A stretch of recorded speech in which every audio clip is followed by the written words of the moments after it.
Bonjour, merci de vous être inscrit à cette séance vidéo d'accueil et d'information et bienvenue pour ce premier contact avec notre association. Vous êtes à la première étape du processus de recrutement. À la fin de la vidéo, si vous décidez de nous rejoindre, vous aurez accès via un QR code à un formulaire en ligne qui vous permettra de classer par ordre de préférence jusqu'à 3 souhaits d'activité. Suite à la réception de vos souhaits, vous serez ensuite invité à rencontrer des bénévoles en chair et en os dans nos locaux afin de leur poser toutes les questions que vous souhaitez. Et enfin, vous serez mis en relation avec le ou la responsable de l'activité que vous souhaitez exercer en fonction des besoins sur le terrain, puis vous intégrerez une équipe de bénévoles. Alors, nous serons 3 à vous accompagner au cours de cette vidéo. Je m'appelle Bertrand, je suis responsable du recrutement et de l'engagement bénévole pour le Rhône. Bonjour, je suis Élodie, je suis secouriste et responsable d'une unité locale à la Croix-Rouge française. Bonjour, moi c'est Sébastien, je suis formateur à la Croix-Rouge depuis quelques années. Alors, nous allons démarrer par une courte vidéo de présentation de la Croix-Rouge et aborderons ensuite l'organisation sur le département du Rhône ainsi que les activités qui y sont exercées.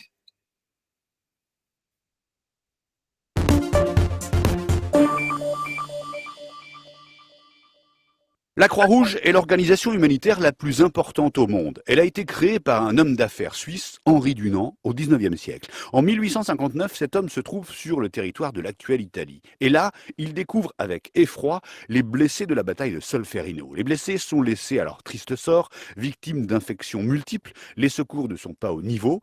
Henri Dunant rentre en Suisse, traumatisé, et là, il décide de créer un comité de secours aux militaires blessés qui va prendre le nom de Comité international de la Croix-Rouge en 1876, avec un emblème que tout le monde va connaître, qui doit être très visible sur un champ de bataille, facilement identifiable par les combattants. Ce sera donc une croix rouge sur fond blanc. Il s'agit des couleurs inversées du drapeau suisse.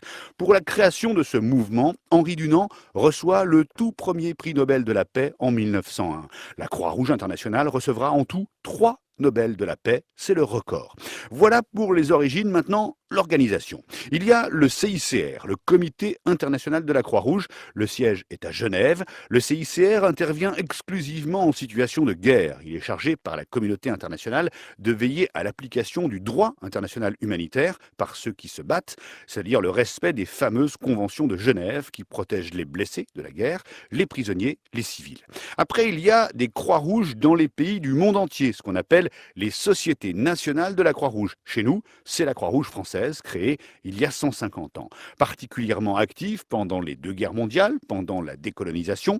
Aujourd'hui, elle intervient en cas de catastrophe et sur les secours au quotidien, aux côtés du SAMU, des pompiers. Après, il y a toutes les actions sociales, aide alimentaire, vestimentaire, lutte contre la pauvreté, aide aux personnes âgées, aide aux migrants. Et pour cela, il y a 50 000 bénévoles en France et 16 000 salariés à temps plein. On parle aussi souvent du Croissant Rouge. De quoi s'agit-il? Il s'agit là aussi de sociétés nationales, pas de la Croix-Rouge, mais du Croissant Rouge. C'est dans certains pays musulmans, certains pays qui voyaient dans la croix une connotation religieuse. Et puis il y a le cristal rouge, il a la forme d'un losange, il est utilisé par Israël. Dernière chose, qui finance la Croix-Rouge française? Eh bien c'est vous, c'est moi, enfin si on le souhaite, puisque 43% des actions de la Croix-Rouge française sont financées par des dons du public. Il y a des campagnes nationales, notamment celle avec Adriana Carambeu, et puis la Croix-Rouge bénéficie aussi de financements, de subventions publiques.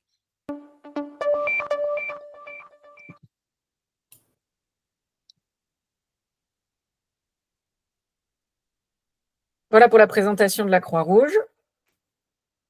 Nous allons parler des 7 principes qui sont vraiment le nerf de la Croix-Rouge. N'hésitez pas à faire pause sur la vidéo pour lire plus en détail chacun de ces principes. Le principe fondamental, c'est l'humanité. Le but de la Croix-Rouge est d'alléger et de prévenir les souffrances humaines en toute impartialité. Neutralité, ce qui permet à la Croix-Rouge d'intervenir sur les champs de bataille, c'est parce qu'elle ne prend pas de parti, elle ne choisit pas de camp, elle est là pour tous les hommes. Nous agissons en totale indépendance, même si nous sommes auxiliaires des pouvoirs publics. Toute action qui contreviendrait à nos principes serait refusée. L'universalité permet que les mouvements agissent en solidarité avec les différents pays. Enfin, le mouvement est un mouvement volontaire, donc c'est du bénévolat et c'est donc des actions désintéressées. Vous ne vous enrichirez pas financièrement, mais on peut vous promettre que humainement, là, vous serez servi. Maintenant, voyons rapidement la Croix-Rouge en France et sur notre territoire. La Société nationale française est divisée en différentes délégations territoriales. Donc, nous appartenons à celle du Rhône. Et à l'intérieur de cette délégation territoriale, il y a des unités locales. Il y en a 6, donc Villeurbanne, Lyon-Rive-Gauche, Lyon-Rive-Droite, Villefranche-sur-Saône, Tarare et Brignais. Et une base logistique où l'essentiel du matériel est stocké à Vaux-en-Velin. C'est ici que vous serez amené à agir dans l'unité locale la plus pratique pour vous, que ce soit proche de votre logement, de votre travail, de votre lieu de vie principal. C'est vous qui choisirez l'endroit.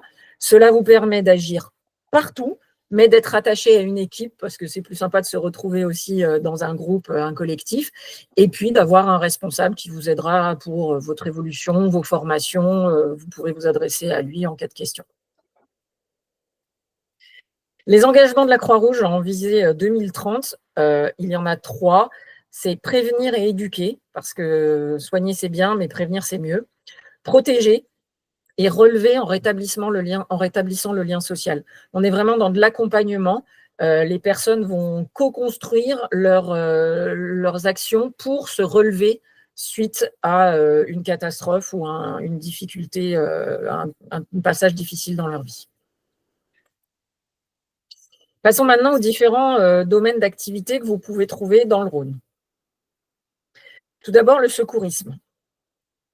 Le principe du secourisme, c'est lorsqu'il y a un événement qui est organisé, l'organisateur a l'obligation de prévoir un poste de secours en fonction du nombre de publics accueillis, de l'événement, des risques qui existent sur cet événement.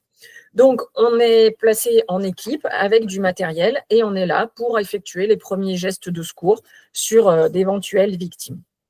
On fait des concerts, des festivals, des soirées étudiantes, ça peut être des brocantes, des commémorations, donc c'est très varié et on peut agir sur différentes situations et de victimes de malaise, de traumatisme, d'inconscience ou d'arrêt cardiaque.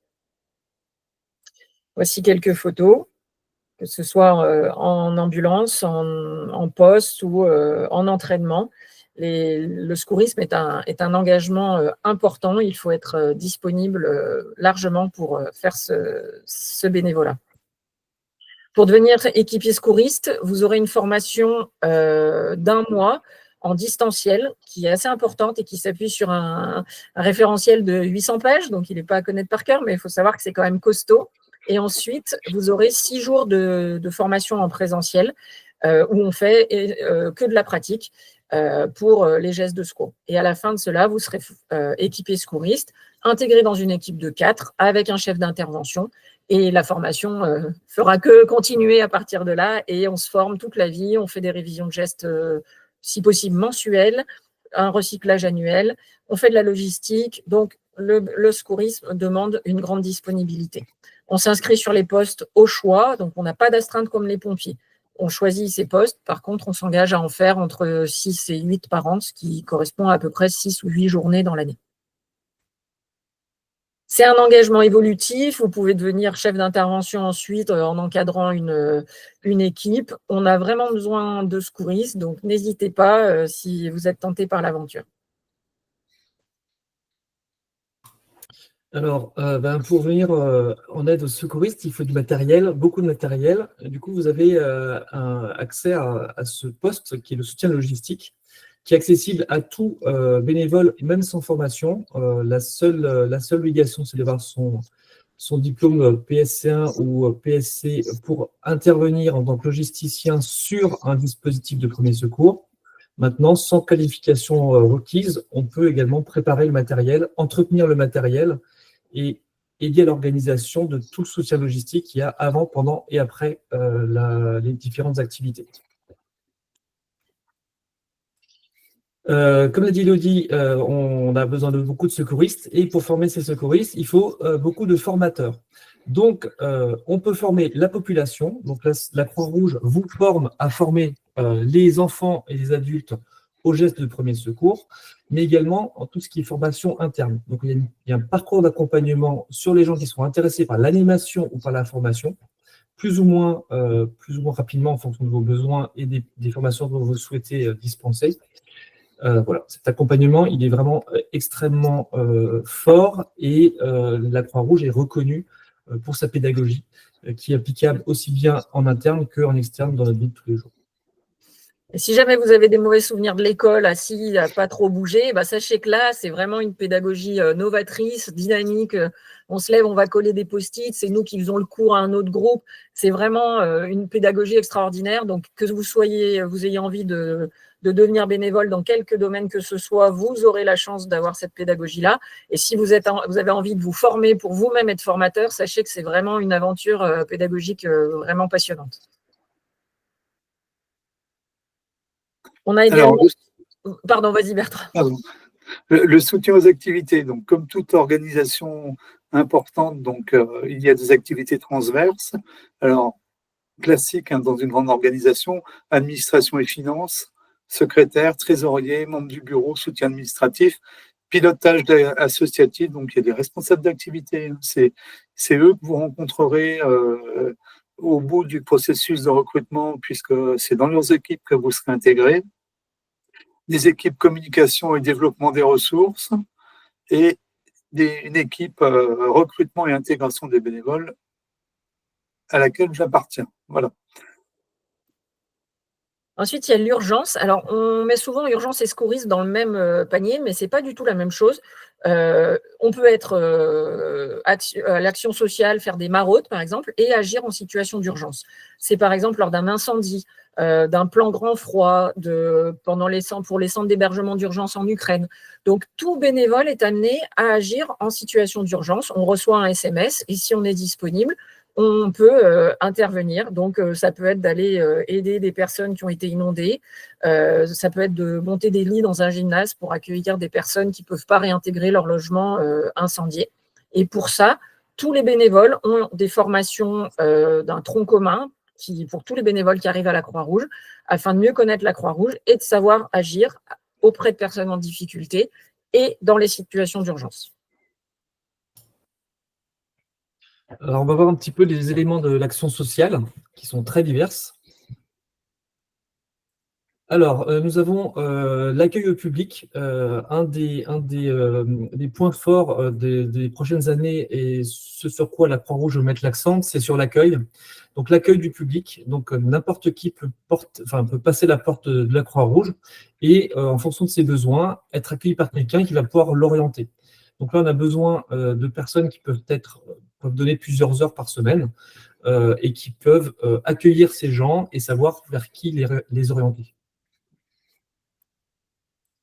Les maraudes, dans le Rhône, on a un à deux camions qui partent par soir et sous signalement du 115 vont à la rencontre des personnes à la rue qui seraient en difficulté, qui auraient demandé par exemple un café, un lien social, puisque c'est la mission de la Croix-Rouge dans le Rhône, c'est le rétablissement du lien social.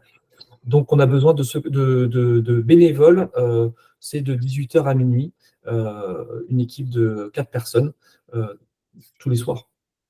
Il faut savoir que le départ des maraudes se fait de Vaux-en-Velin, donc ce n'est pas toujours facile d'y aller, donc on le précise avant que vous remplissiez le formulaire de souhait d'activité. Les retours se font en bonne intelligence, les gens sont forcément ramenés chez eux, même s'ils sont un peu loin, on peut toujours s'arranger, il n'y a jamais eu de souci. On a également l'apprentissage du français, donc français langue étrangère, où des bénévoles peuvent être accompagnés et formés pour apprendre les rudiments de la langue française aux étrangers qui ne connaîtraient absolument rien de cette langue-là. Pas besoin d'être prof de français, tout le monde peut le faire, et là encore, il y a une formation pour apprendre à accompagner les gens. L'aide alimentaire. Donc, nous avons des épiceries sociales ou de la distribution alimentaire en fonction des différentes unités locales, en fonction de leurs activités, qui permettent d'accueillir des gens sur des horaires fixes. Donc là, il faut quand même un investissement où on va pouvoir s'investir tous les mardis matins ou tous les jeudis matins, ça va dépendre.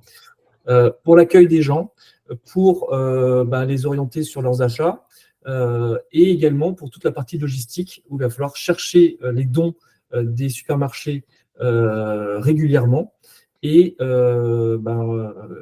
s'occuper de cette distribution-là au niveau interne. Donc là également un investissement fort de votre part. Le textile, c'est un peu comme l'épicerie alimentaire, c'est la même chose. On recueille des dons vestimentaires et on les revend aux personnes, à toutes les personnes. Toutes les personnes peuvent venir à la Vestiboutique ou chez Henri pour acheter des vêtements d'occasion. Voilà. Donc là, un engagement également en journée, peut-être le week-end en fonction des unités locales, mais un vrai métier. Donc, c'est que la Croix-Rouge est un engagement, une association de bénévolat de compétences. Vous êtes formé, vous n'êtes pas lâché dans la nature sans formation.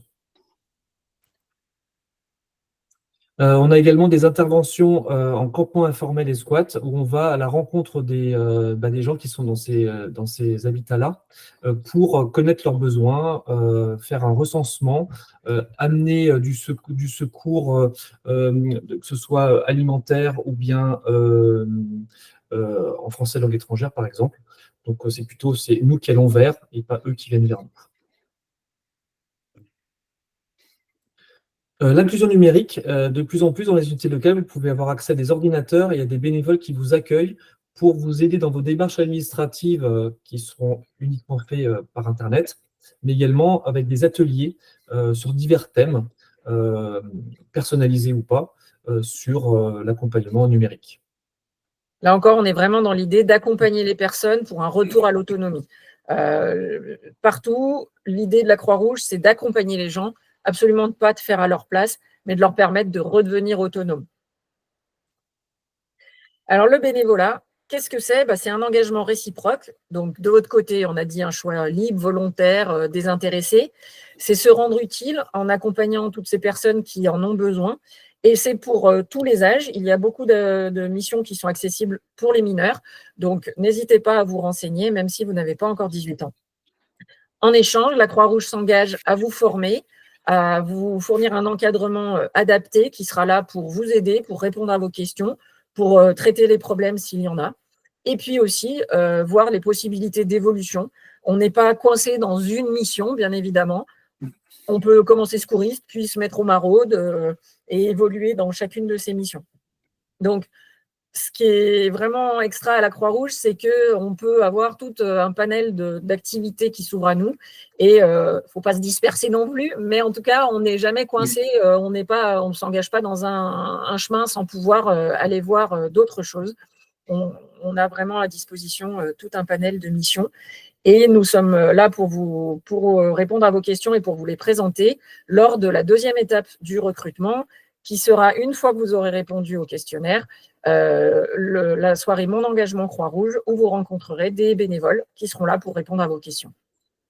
Et puis évidemment, rejoindre la Croix-Rouge, c'est rejoindre des équipes, partager des bons moments. Nous sommes allés aux Jeux Olympiques récemment. Ça laisse des souvenirs mémorables. Voilà, donc nous arrivons au terme de la présentation. Merci de nous avoir suivis. Alors, n'oubliez pas le QR code et pensez bien à cliquer sur Envoyer pour valider le formulaire en ligne pour que nous puissions recevoir vos souhaits d'activité. Merci à vous. À très bientôt. Au revoir. Au revoir. Au revoir.